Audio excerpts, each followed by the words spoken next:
한국에 요청하는 키트를 우선 지원하는 네 나라의 공통점은 무엇일까요? 그런데 아세안에서는 가장 교류가 많은 베트남이 아니고 인도네시아인 이유는 뭘까요?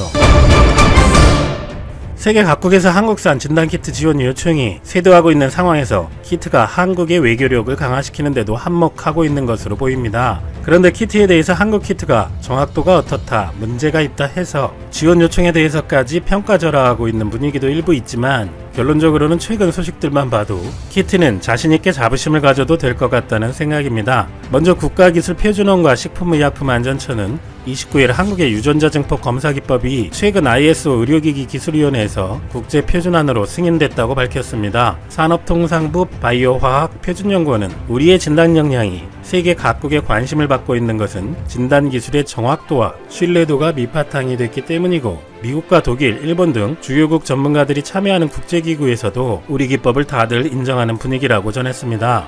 그러면 해외 희망자들의 반응을 살펴보겠습니다. 외교부는 지난 27일 비공개 브리핑에서 한국산 방역물품과 관련 수출 요청이 31개국, 인도적 지원 요청이 30개국, 두 가지 모두가 20개국으로 공식 라인을 통한 경우가 81개국이고 민간 차원에서 협력을 진행하는 곳이 36개국인데 전부 합해서 117개국이다라고 밝혔습니다. 저런 외교 행위들에 대해 하나하나 다 공개할 수는 없으니 대중들에게 알려진 내용으로 판단해보면 미국 대통령과 스페인 총리, 캐나다 총리와 스웨덴 총리, 리투아니아 대통령 등도 우리 대통령과 전화통화를 하고 방역 노하우 공유나 진단키트 등 방역용품 지원을 요청했죠. 정상 간의 통화는 양국이 공개한 외교이고 자국 언론들에도 보도되는 사실인데 그 나라 대통령들이 이 시국에 무슨 이유로 전화를 할지는 뻔한 것이겠지요. 그리고 역시 외교부로 노르웨이와 네덜란드, 인도네시아 등의 장관들도 한국의 대응 방식을 높이 평가하고 용품 지원을 요청하고 있다고 합니다. 이렇게 한국에 키트를 달라는 나라들이 많은 이유는 세계 각국에 투입된 중국산 키트가 낮은 정확도로 인해 논란을 빚고 있는 것도 무관하지는 않을 것입니다. 29일 필리핀 보건부는 중국이 기증한 일부 키트가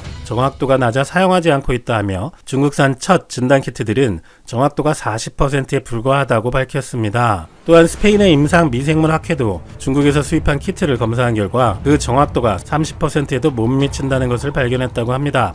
이에 마드리드 시정부는 사용 중단을 결정했으며 스페인 정부는 회사 측의 제품 교체를 요청했습니다.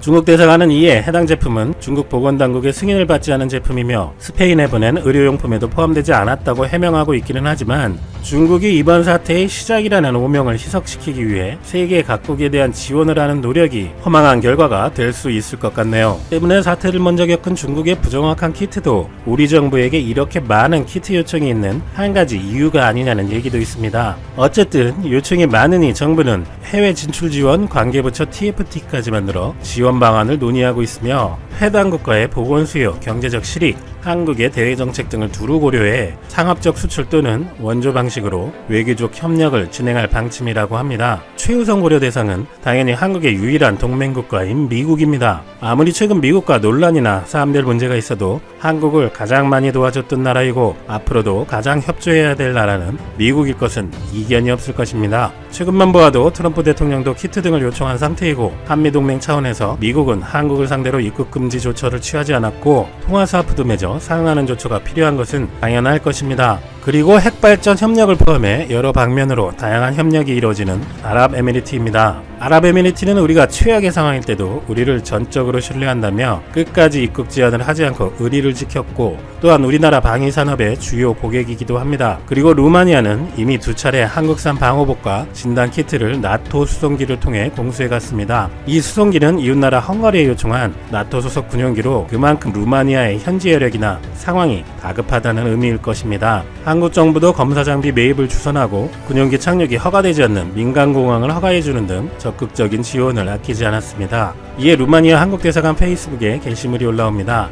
한국이여 도와줘서 감사하다. 한국이 보호장구와 검사 장비를 지원해준 것은 매우 소중하며 루마니아인들의 생명을 구할 것이며 모든 스포츠 경기에 한국을 응원하고 10개 이상의 한국인 저자의 책을 읽을 것을 약속한다. 이에 다른 루마니아인들도 태극기를 게시하는 등 감사 댓글도 이어져 가슴을 뭉클하게 했습니다. 형식적인 인사치레보다 스포츠 경기, 한국 책 등 저런 말은 진심이 아니면 나기 어려운 문구 같은데 어떠신가요? 작년 동유럽의 단임무강 유람선 사건 때 헝가리 인접국인 루마니아가 자국 댐을 막고 적극적인 수색에 나서주고 시신 수수까지 도와준 것에 이어 양국 간의 참으로 훈훈한 외교 활동입니다. 일부러 의도하진 않았겠지만 우리와 관계가 높은 지역의 국가들로 나눠져 있네요. 아메리카, 유럽, 중동, 그리고 다음 나라는 아시아인데요. 아세안에 속해 있는 인도네시아입니다. 강경화 외교부 장관은 지난 28일 오후 레트노 인도네시아 외교부 장관의 요청으로 전화통화를 했는데 레트노 장관은 진단키트 등 방역물품이 부족하다며 지원을 요청했고 이에 강 장관은 여력이 닿는 대로 최대한 지원하겠다고 약속하며 언제든지 허심탄회하게 소통하면서 긴밀히 협력해 나가기로 했다고 전했습니다. 그런데 두 장관의 허심탄회한 소통이 알려진 것은 처음이 아닌데요. 얼마 전 3월 23일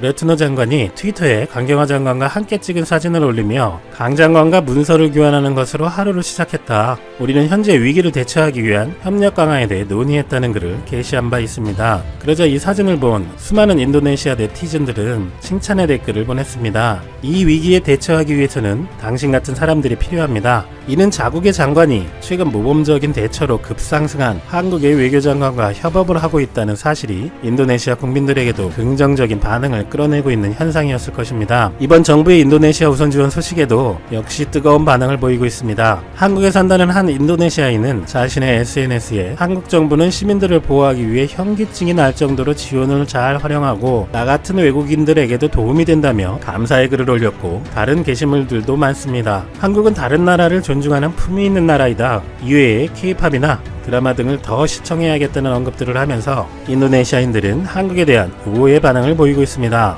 그런데 약간 고개를 갸우뚱할 수 있는데요. 정부의 외교 정책의 또 다른 핵심이라 할 수 있는 신남방 정책의 아세안 국가 중 한국과 가장 교류가 많은 나라는 베트남으로 잘 알려져 있습니다. 최근 베트남은 자국도 키트를 생산하지만 한국에 키트와 기타 장비를 요청하는 것으로 전해지는데 실제 지원이나 수출은 순차적으로 차차 되겠지만 현재 정부 관계자들은 아세안 중에서는 베트남이 아니라 인도네시아를 우선적으로 언급하고 있는 것입니다. 우선 2018년까지 한국과 베트남의 교역 규모는 680억 달러로 아세안 전체의 43%나 차지하는데 이 정도면 핵심도 아니고 거의 절반 수준입니다. 또 2018년 한국의 직접 투자 금액은 32억 달러로 아세안 전체의 절반이 넘고 베트남 입장에서도 해외 국가에서 투자한 금액이 한국이 다른 모든 나라를 제치고 1위입니다. 반면 인도네시아와의 교역은 베트남에 이어 두 번째이지만 교역 금액은 3분의 1, 투자액도 5분의 1도 안 되는 상황입니다. 정부나 외교부에서 어떤 나라를 공식적으로 또는 고위 관계자가 언급하는 것은 항상 어떤 이유도 있고 의도도 있을 것입니다. 그렇다면 왜 베트남보다 인도네시아였을까요? 우선 신남방 정책을 최초 공식 천명한 것은 바로 2017년 11월 한 인도네시아 비즈니스 포럼에서 문 대통령이 기조연설을 하면서 시작되었습니다. 그리고 2019년 11월 바로 얼마 전에 한 아세안 특별정상회의가 부산 백스코에서 열렸고 연이어 한 메콩 정상회의까지 한국과 아세안은 사흘에 걸친 대대적인 협력회의를 한 셈인데 정부는 한국 정부가 중점적으로 추진하는 신남방 정책에 새로운 이정표로 만들겠다고 공언한 바도 있습니다. 그런데 정상회의 후 발표된 10대 성과를 보면 첫 번째가 한인리 포괄적 경제 동반자 협정, 두 번째가 인도네시아의 현대자동차 투자, 세 번째가 인도네시아 수도 이전 협력, 한국 대 아세안 10개국이 모인 후 발표한 10대 성과에 첫 3개가 모두 인도네시아 관련 내용입니다. 그리고 네 번째 스타트업 파트너십 구축도 사실상 인도네시아가 중심입니다. 한 아세안 정상회의 기간에는 한 아세안 스타트업 서밋이 동시 개최되었는데 그 결과가 10대 성과에 포함된 것입니다. 참여 기업만 해도 인도네시아 스타트업 기업이 많이 포함되었었습니다. 인도네시아는 약 2억 6천만 명, 세계 4위의 인구, 29세의 평균 연령,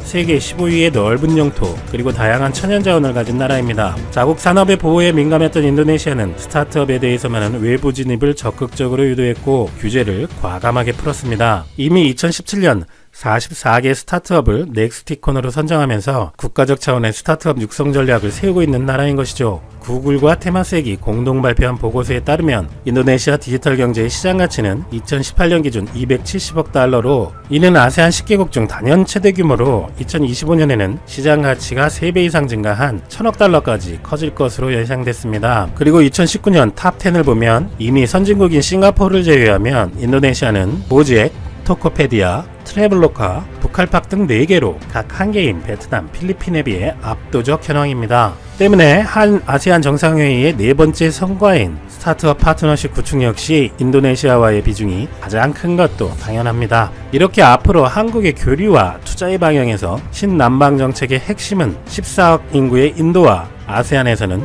교육 1위의 베트남이 아니라 인도네시아인 것을 잘 알 수 있습니다. 한편 시간을 과거로 돌려보면 이달 초 아세안 국가들의 한국발 입국 제한이 강화되었을 때 외교부와 장관은 상대국 장관들과 전화를 하고 아세안과 관계없는 주미 대사까지도 미국 주재 아세안 대사들과 만나 한국에 대한 입국 제한 완화를 당부했었습니다. 이런 이례적인 상황을 두고 한 외교 전문가는 아세안 지역이 중요도가 높아지는데 교류가 끊기는 데 따른 한국의 절박한 대응이었고 베트남에서의 회항 사건과 한국인 입국자에 대한 조치 등이 문제화되면서 다른 아세안 국가들에게까지 영향을 미치지 않을까 노심초사했다고 전합니다. 당시 기준 한국에 대한 입국 금지 조치를 내린 아세안 국가는 말레이시아와 베트남, 싱가포르, 필리핀 등 4개국이었고 그중 필리핀은 외교부의 설득으로 전날부터 대구와 경북을 제외한 다른 지역에 대해서는 여행 금지 조치를 해제하였습니다.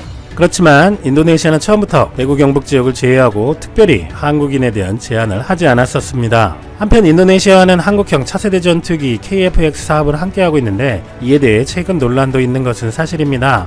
바로 KF-X 전체 개발비 8조 5천억 중 20%에 해당하는 1조 7천억 원을 인도네시아가 부담하기로 한 사업인데 지난해 초까지 2,200억 원만 내고 분담금 지급을 중단하고 있는 것이죠. 자국의 인프라와 인력 개발에 예산 지출을 우선시하다 보니 분담금을 지급할 여력이 없었다는 것이 인도네시아 측의 설명인데 최근 인도네시아가 F-35, 로키드 마틴의 F-16 전투기 구매 계획에 대한 얘기도 나오는 등 인도네시아가 단순 협상 차원에서 미루고 있는 건지 우리의 KF-X 사업 성공 여부를 의심하고 있는 건지 등 실제 의도를 알아봐야 한다. 그래야 우리도 플랜 B를 세울 수 있다는 의견이 있는 현 상황입니다. 인도네시아 국내적으로 조코 위도도 대통령과 수비안토 국방장관이 혼선이 있는 것이라는 얘기도 있지만 외교적으로 잘 관리해서 우리 KF-X 사업에 문제가 생기지 않도록 해야 하는데 이번 우선 지원도 그런 달래기용일 수도 있는 이유입니다. 한국에 대한 지원 요청이 쇄도하는 가운데 우선 지원 국가들인 미국, 아랍에미리트, 루마니아, 인도네시아 등은 모두 한국과의 협조 관계가 좋았을 뿐만 아니라 우리가 어려울 때 의리를 지켰던 나라들이었습니다. 이번 사태로 세계는 우리만 알고 있던 한국의 역량을 알아보고 필요로 하고 있습니다. 그런 기회를 잘 살려 앞으로 외교에서도 현명하게 우리에게 도의를 지키고 도움을 주는 나라들과 협조 관계를 발전시켜 나가야 될 것입니다.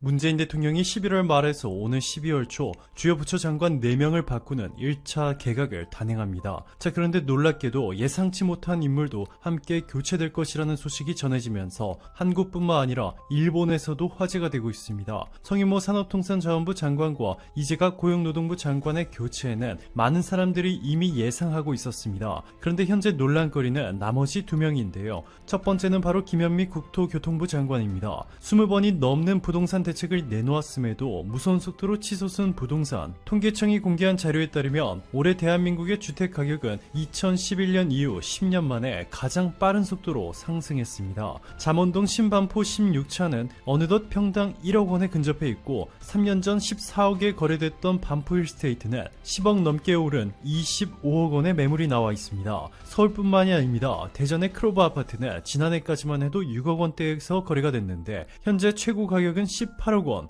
1년 만에 2배 이상 올랐습니다. 집값이 도저히 잡힐 기미를 보이지 않자 여당인 민주당에서조차 불만이 제기되고 있습니다. 민주당 관계자는 LH 등과 협의하면 충분히 물량을 확보할 여력이 있는 것으로 보인다. 김현미 장관이 관료들의 말만 듣고 발빠른 대응을 하지 않고 있는 것으로 보인다 토로했습니다. 자, 그런데 현재 김현미 국토교통부 장관의 교체보다 더 뜨거운 이슈는 바로 강경화 외교부 장관입니다. 전 세계 어디에 가도 압도하는 카리스마와 뛰어난 영어 실력으로 한국의 자랑으로 여겨졌던 강경화 장관이기 때문에 더더욱 충격적인데요. 강경화 장관은 최근 외교부와 TVN이 함께 진행한 글로벌 혁신을 위한 미래대화 포럼에서 진행한 대담에서 여성 첫 외교부 장관이라는 막중한 자리에서 기를 쓰고 다하고 있지만 간혹 여성이기 때문에 이런가 하는 걸 느낄 때가 있다. 남성 위주 기득권 문화 속에서 내가 과연 받아들여지고 있나 하는 질문을 스스로 할 때가 없지 않다. 그럴 때마다 저는 그냥 제가 하는 일에 최선을 다하고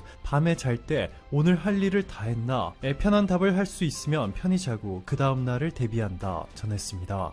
강경화 외교부 장관이 이렇게 답답함을 토로한 데에는 여러 가지 이유가 있는데요. 첫 번째는 외교부의 기강회의. 지난 2017년 11월 외교관 김 씨가 주 뉴질랜드 대한민국 대사관에서 뉴질랜드 현지인 직원을 성희롱한 사실이 밝혀졌고 결국 윈스턴 피터스 뉴질랜드 부총리 겸 외교부 장관이 현지 방송 프로그램에 직접 출연해 뉴질랜드에서 성추행한 혐의를 받고 있는 한국 외교관은 뉴질랜드에 들어와서 경찰 조사를 받아라. 우리는 양국 외교부 최고위급에서 이 문제를 제기해왔다. 혐의를 받는 범죄는 한국에서 일어난 범죄가 아니라 뉴질랜드에서 일어난 범죄라는 사실을 기억해야 한다. 라고 전했습니다. 이뿐만이 아닙니다. 현직 외교관의 한미 정상회담 통화 내용을 유출한 사건까지 터지자 강경화 장관은 성비위 기강회의와 관련해 국회에 올 때마다 의원님이 끊임없이 지적하고 있고 여러 사건 사고가 끊임없이 일어나는 데 대해서는 장관인 제가 어떻게 한계라든가 리더십의 한계를 느끼고 있다 전했습니다. 강경화 장관이 답답함을 토로하고 있는 두 번째 이유는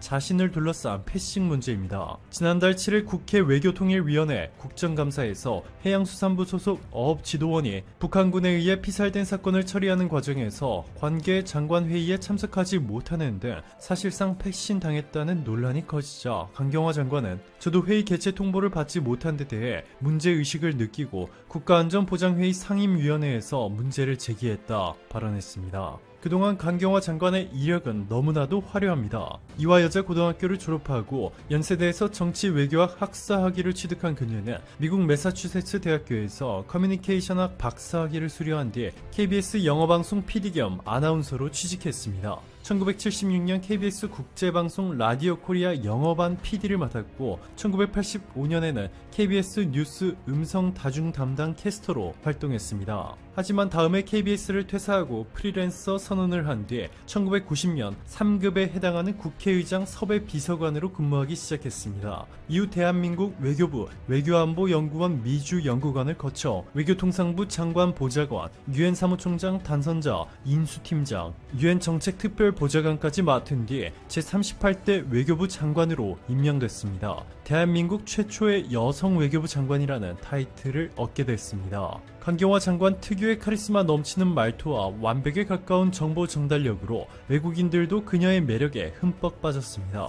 영국 공영방송 BBC와의 인터뷰에서 강경화 장관이 차분한 어조로 명확하게 한국의 방역 시스템에 대해 설명하자 영국의 네티즌들은 강경화 장관이 영국의 총리였으면 좋겠다 라는 반응까지 보였습니다. 자, 그런데 여기서 놀라운 일이 벌어지려 하고 있습니다. 서울경제의 단독 보도에 따르면 강경화 장관을 잇는 차기 외교부 장관으로 유명희 통상교섭본부장이 물망에 오른 것으로 전해졌습니다. 민주당 핵심 관계자는 최근 미국의 새로운 행정부 출범을 앞두고 강경화 장관이 당분간은 장관직을 계속할 것이라는 관측이 우세하다. 하지만 문재인 대통령이 유명희 본부장의 외교부 장관 파격 발탁을 고려하고 있는 것으로 알고 있다 밝혔습니다. WTO 사무총장 최종 결과 발표가 계속해서 지연되고 있는 가운데 사태는 1단계, 2단계에서 그 다음 단계에 진출할 후보를 결정할 때 하는 것이고 3단계에선 최종 후보를 대상으로 의견 일치를 계속 만들어가는 과정이다 라며 아직 끝난 것이 아님을 시사한 유명희 본부장은 최근 KBS1 라디오 김경래의 최강시사에 출연해 일각에서는 나이지리아의 오콘조 이웰라 후보와 표 차이가 크게 나는 만큼 유명희 본부장의 사퇴 가능성이 거론되고 있다 라는 진행자의 언급해 실제 표 차이는 비공개로 진행되며 지금까지 WTO 의장단에서 표 차이를 공개하거나 말한 적이 없다. 언론 보도를 통해 나온 표 차이는 공식력 있는 근거가 아닌 만큼 제가 언급하는 것은 적절하지 않다 말했습니다. 자, 그런데 만약 유명희 본부장이 WTO 사무총장이 되지 않더라도 서울경제의 단독 보도대로 외교부 장관으로 임명된다면 일본에게는 더 큰 위협입니다. 오히려 유명희 본부장이 WTO 사무총장을 맡게 되면 전 세계의 모든 무역 규제들을 철폐하거나 줄여나가며 궁극적으로 세계 단일 경제 블록을 달성하는 것을 목표로 모든 국가의 공정한 이득을 위해 일해야 하지만 대한민국의 외교부 장관으로 임명될 경우 이야기는 완전히 달라집니다. 외교부 장관은 대한민국 외교부의 수장으로서 대한민국의 외교와 국제경제협력 외교, 국제관계 업무, 국제협정, 제외국민의 보호 및 지원 등 오로지 대한민국의 국익을 위해 일하고 있습니다. 유명희 본부장이 외교부 장관이 되면 일본이 가장 두려워하는 부분이 바로 미국과의 관계입니다. 한미 FTA 개정으로 한국의 유명희 본부장을 만난 미국 무역대표부의 로버트 라이트하이저 대표는 유 본부장의 협상 능력에 반해버린 나머지 나와 함께 일해보지 않을래요? 라는 농담을 건넬 정도였습니다. 반면 로버트 라이트하이저는 일본에 매우 공격적입니다. 미국의 자동차 수출을 통해 천문학적인 수익을 챙겨가는 일본을 무릎 꿇게 만든 최초의 인물이 바로 로버트 라이트하이저인데요. 아베 전 일본 총리가 미국을 찾아 일본산 자동차 관세를 낮추려 시도하자 자동차 관세에 대해 논의하고 싶어하는 것은 일본의 야심이다 라며 아베의 희망을 한순간에 꺾어버리기도 했습니다. 게다가 이번 WTO 사무총장 선거에서 유럽, 중국, 일본 등 상당수의 국가들이 모두 나이지리아의 응고지 오콘주 이웰라 후보를 선택했음에도 미국 무역대표부의 로버트 라이트하이저는 유명희 후보를 지지한다고 공식 발표했습니다. 미국 무역대표부는 성명을 통해 미국은 WTO의 다음 사무총장으로 한국의 유명희 본부장이 선출되는 것을 지지한다. 유 본부장은 성공적인 통상협상가와 무역정책 이반자로서 25년간 뛰어난 능력을 보여준 진정한 통상 전문가다. 이 조직의 효과적인 지도자가 되기 위해 필요한 모든 기량을 갖췄다. 지금 WTO와 국제 통상은 매우 어려운 시기다. 25년간 다자간 관세 협상이 없었고 분쟁 해결 체계가 통제 불능이며 기본적인 투명성의 의무를 지키는 회원국이 너무 적다. WTO는 중대한 개혁이 매우 필요하다. 현장에서 직접 해본 경험이 있는 누군가가 이끌어야 한다 전했습니다. 또한 WTO에서 제기된 한일 간 국제소송전에서 일본을 상대로 6전 전승을 거둔 인물이 바로 유명희 본부장입니다. 이순신의 부활이라는 별명까지 얻은 유명희 본부장이 외교부 장관에 임명된다면 앞으로 한미일 관계에서 일본이 얼마나 소외될지, 한일 간 외교 분쟁에서 일본이 얼마나 무능하게 패하게 될지 결과는 너무나 분명해 보입니다. 오늘도 감사합니다. 최고로 멋진 하루 보내시길 바랄게요.